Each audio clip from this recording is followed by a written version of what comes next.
Kasih karunia dan damai sejahtera dari Allah Bapa kita dan dari Tuhan Yesus Kristus menyertai kita. Ingatlah, di dunia ini tidak pernah ada orang yang lebih besar daripada Yohanes Pembaptis. Namun demikian, orang yang terkecil di antara umat Allah lebih besar daripada Yohanes.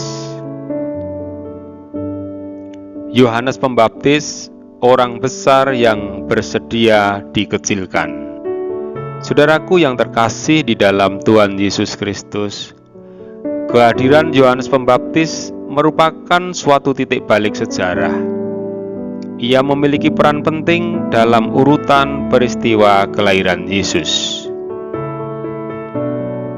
Begitu penting perannya dalam rencana penyelamatan Allah, sehingga Lukas menceritakan tentang situasi dunia, situasi politik Palestina, dan situasi keagamaan ketika Yohanes Pembaptis hadir di tengah umat Israel.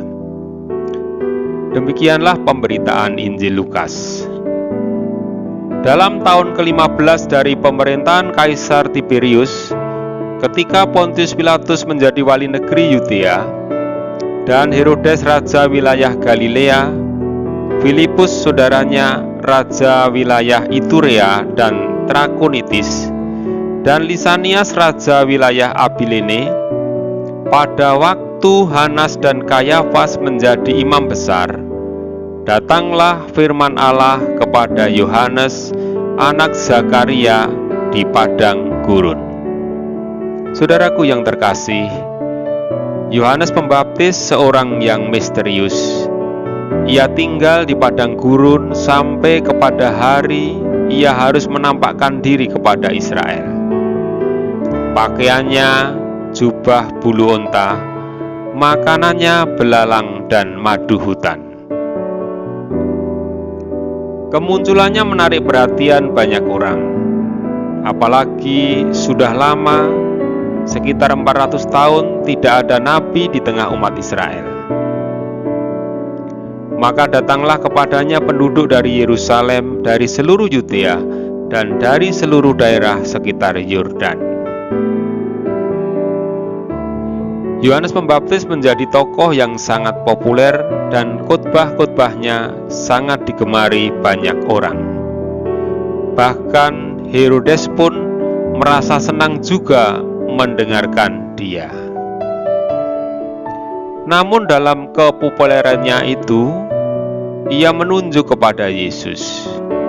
Ia sadar bahwa dirinya hanyalah seorang perintis jalan bagi Mesias.